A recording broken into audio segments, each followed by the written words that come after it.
शान्तिः शान्तिः। ॐ सदाशिवसमारम्भां शङ्कराचार्यमध्यमाम् अस्मदाचार्यपर्यन्तां वन्दे गुरुपरम्पराम्।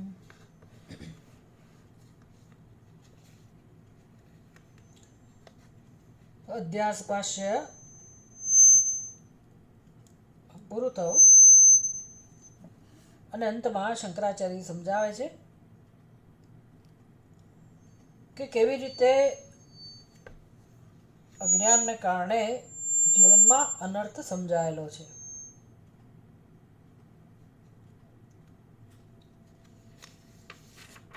અને સમસ્ત સંસાર અનર્થ એટલે આપણને એવું લાગે છે કે મારા જીવનમાં કંઈ અનર્થ નથી.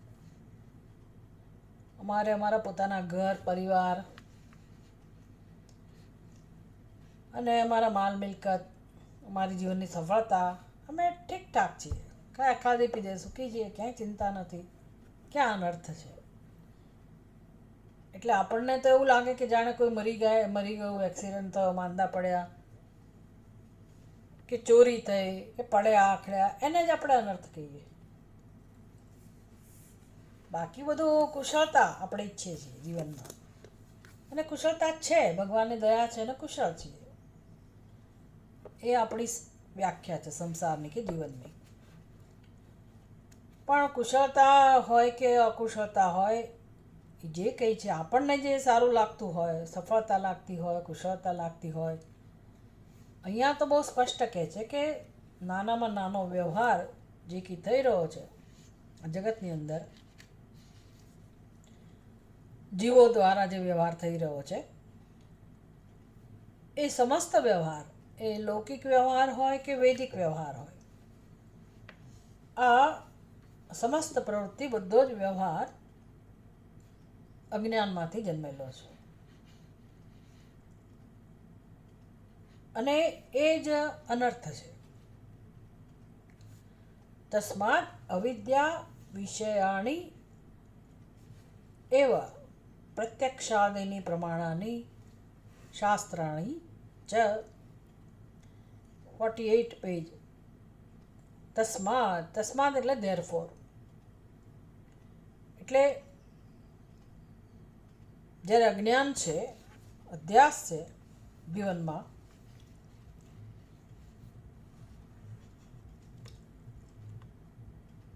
અને તો જ આ વ્યવહાર શક્ય બને છે. એટલે આ ભાષ્ય સમજવું બહુ જ મહત્વનું છે. એટલે પોતે જ એક પૂર્વ પક્ષ ઊભો કર્યો.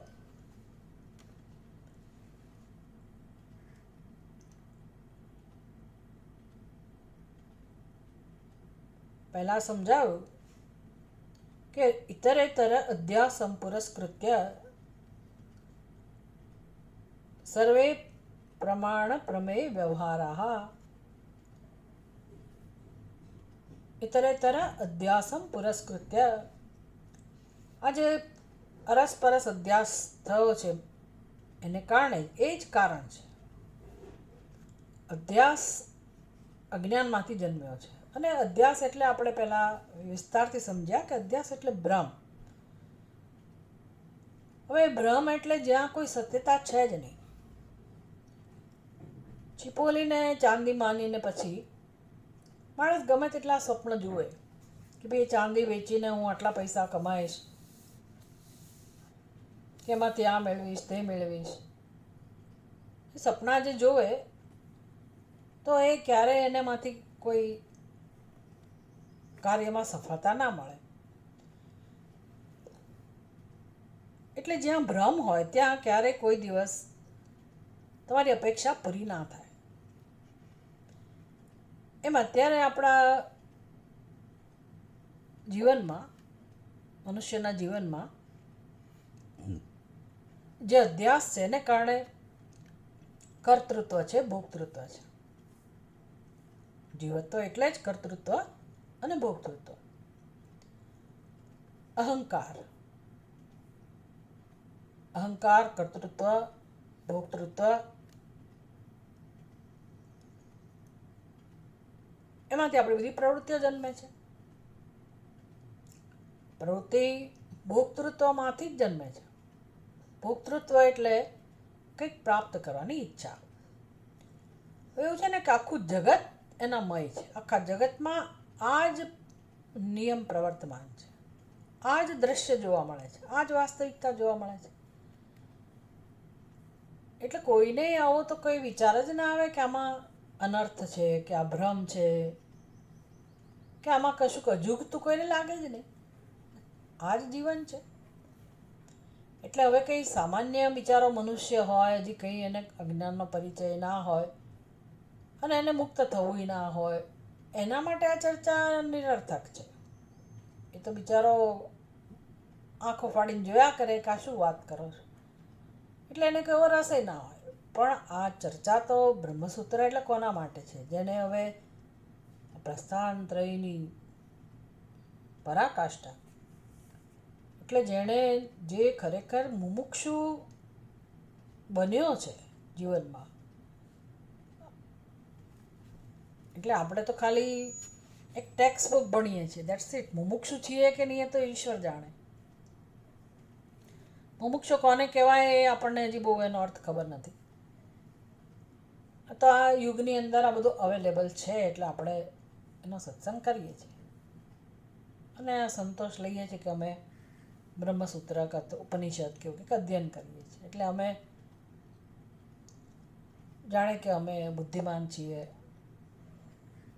અમે ઉપકાર કરીએ છીએ શાસ્ત્ર ઉપર, ભગવાન ઉપર, અથવા તો અમારા જીવનમાં કંઈક આવું થવું જોઈએ એવું અમને લાગ્યું એટલે અમે કરીએ છીએ. પણ મુમુક્ષુ છીએ કે નહીં એ તો શાસ્ત્રને પૂછો, અથવા તો શાસ્ત્ર મુમુક્ષુની જે વ્યાખ્યા કરે છે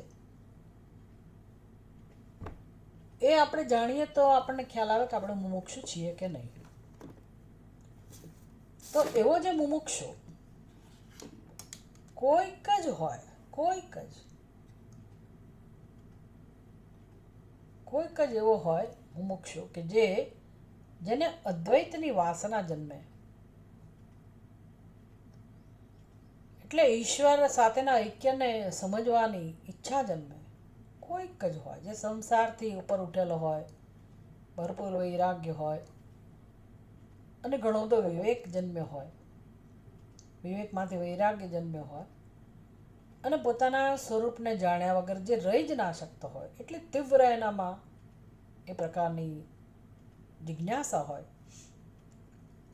રહી જ ના શકે માણસ, જ્ઞાન વગર રહી જ ના શકે, ઈશ્વરના દર્શન વગર, ઈશ્વરની પ્રાપ્તિ વગર જે રહી જ ના શકે,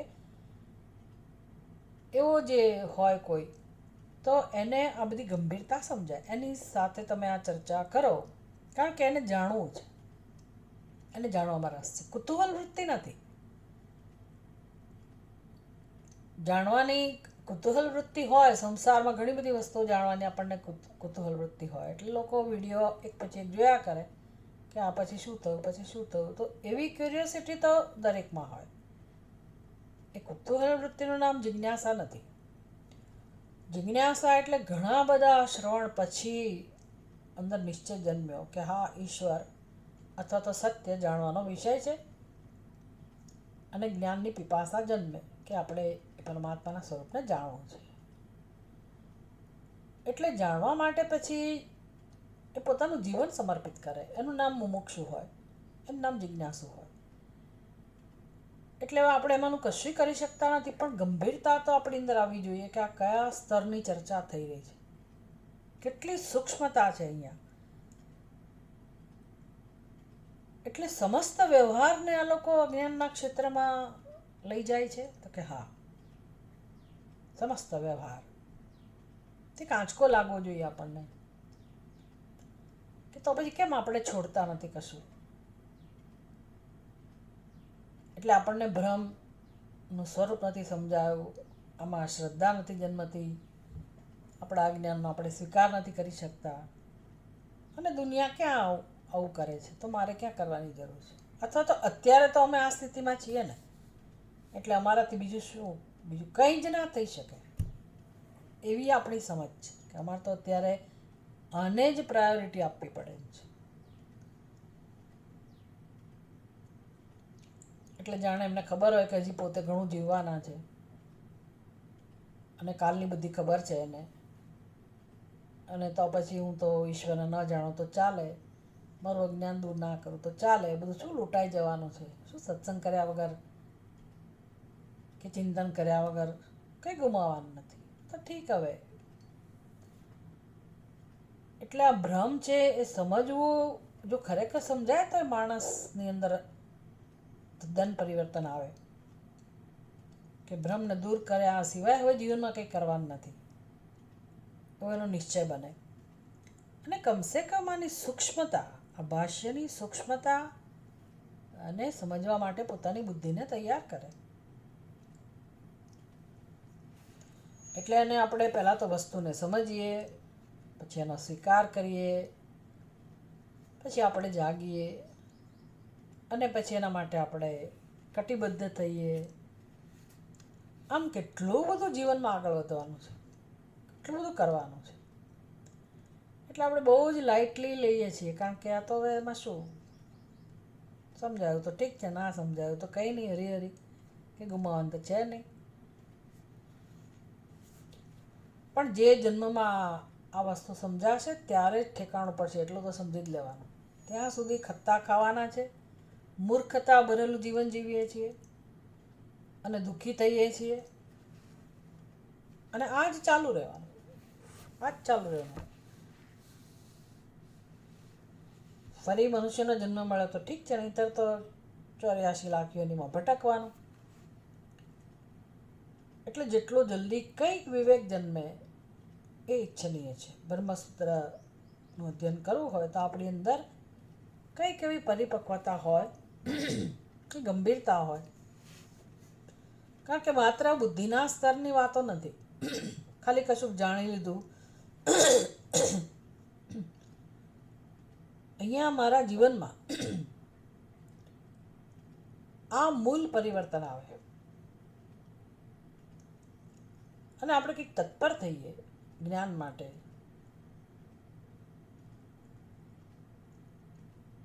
એ અપેક્ષા છે શાસ્ત્રને.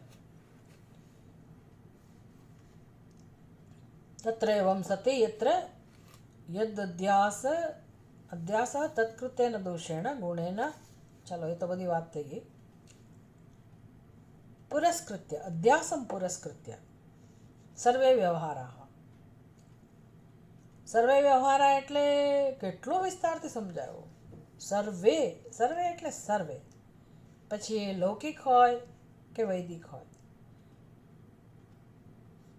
અને ભલે એમાં શાસ્ત્રનો આધાર હોય, પણ આ બધું જ, બધાનો આશ્રય અવિદ્યા છે.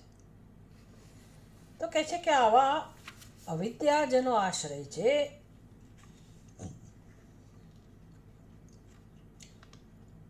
એવા શાસ્ત્રના વિષયો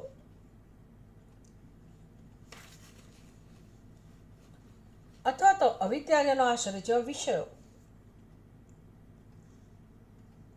એને જાણવા માટે પ્રત્યક્ષાદિની પ્રમાણાની કથમ. તો જે ભ્રમમાંથી જન્મેલું હોય જગત, એના વિષયો, એનું જ્ઞાન તો ના જ થઈ શકે ને. પણ આપણે તો કરીએ છીએ, જ્ઞાન પ્રાપ્ત કરીએ છીએ, અને એનું જ્ઞાન પ્રાપ્ત કરાવનાર પ્રમાણ પણ છે આપણી જ્ઞાનેન્દ્રિયો, અથવા તો જ્ઞાનેન્દ્રિયો દ્વારા થતું જ્ઞાન, પ્રત્યક્ષ, પછી અનુમાન, એમ ઘણા બધા આપણા જીવનમાં પ્રમાણ છે. તો આ બધું શું અંધકારમય છે? જો અજ્ઞાન જ હોય તો આ બધાનું શું સમજવું? જે જ્ઞાન પ્રાપ્ત કરીએ છીએ એનું શું સમજવું? એટલું જ નહીં, આ શાસ્ત્ર દ્વારા આપણે ઘણું બધું જ્ઞાન પ્રાપ્ત કરીએ છીએ. તો તમે શાસ્ત્રના વ્યવહારને અજ્ઞાનના ક્ષેત્રમાં લઈ જાઓ છો, એનો આશ્રય પણ અજ્ઞાન કહો છો. એટલે એ પણ સમજાયું ભાષ્યકારે કે દેહેન્દ્રિયાદિ શું અહમ મમ અભિમાન રહિતસ્ય પ્રમાતૃત્વ અનુપપત્તો પ્રમાણ પ્રવૃત્તિ અનુપત્તે. ભાઈ પ્રમાણ પ્રવૃત્તિ એટલે મેં જોયું, મેં સાંભળ્યું વગેરે, એટલે વિષયોનું જ્ઞાન થવું તે.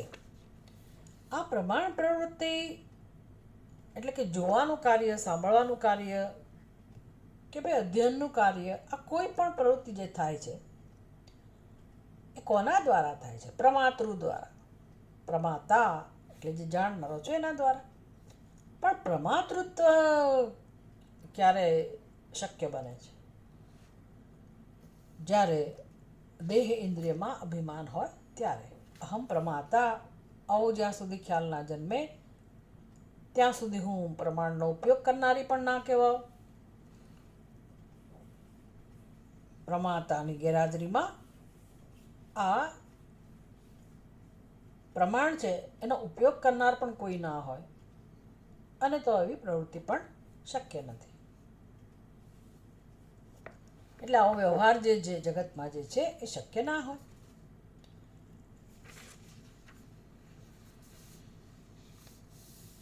અને સાથે સાથે તો એનો અર્થ એવો તો વ્યવહાર છે તો પછી પ્રમાતા પ્રમાણ એ સાચા છે, પ્રવૃત્તિ સાચી છે, પ્રમાણ સાચું છે, અને પ્રમાણનો ઉપયોગ કરનાર પ્રમાતા એ સાચો છે. એનો અર્થ એવો તો તમે તો ભ્રમની વાત કરો છો કે આ પ્રમાતા જ ભ્રમ છે. તો કે હા, આ પ્રમાતા જે છે એ પણ એનું પણ અધિષ્ઠાન જો ન હોય તો પ્રમાતા પણ સત્ય ના હોય, પ્રમાતા પણ સંભવિત ના હોય. એટલે અમે એમ નથી કહેતા કે કશું જ નથી. ભાષ્યકાર કહે છે કે કશું જ નથી એવું નથી કહેતા. આ બધું ભ્રમ છે એવું કહીએ છીએ. પ્રમાતા, પ્રમાણ, પ્રવૃત્તિ એટલે કે આ બધો વ્યવહાર એ ભ્રમમાંથી જન્મેલો છે. અને જણાવવું શું છે? તાત્પર્ય શું છે આ બધી ચર્ચાનું? તો કે આ બધું જે ત્રિપુટી છે એ ત્રિપુટી સત્ય નથી, પણ ત્રિપુટીનો જે આધાર છે, અધિષ્ઠાન છે, એ સત્ય છે. એ અધિષ્ઠાન તો ઢંકાઈ ગયું છે. અધિષ્ઠાનનો તો બોધ નથી, અને અધિષ્ઠાન જ દરેકનું સત્ય છે. અને અધિષ્ઠાન ના હોય તો આ બધું શક્ય ના હોય. એટલે ભ્રમ જ્યાં છે ત્યાં અધિષ્ઠાન હોય જ.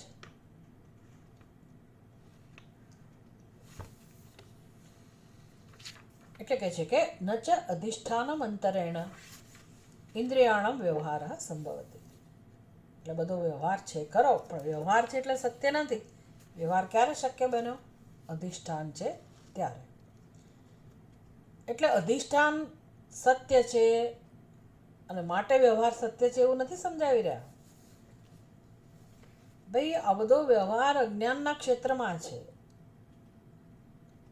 સમજવાનું તો એ જ છે. પણ સત્ય શું છે તો પછી? એટલે જે અધિષ્ઠાન છે, જે અધિષ્ઠાન નિર્દોષ છે, જે આનંદ સ્વરૂપ છે, જે અજન્મા છે, અમૃત સ્વરૂપ છે, જે દરેકનું, જે પ્રમાતા છે એનું સત્ય છે, જીવનું સત્ય છે,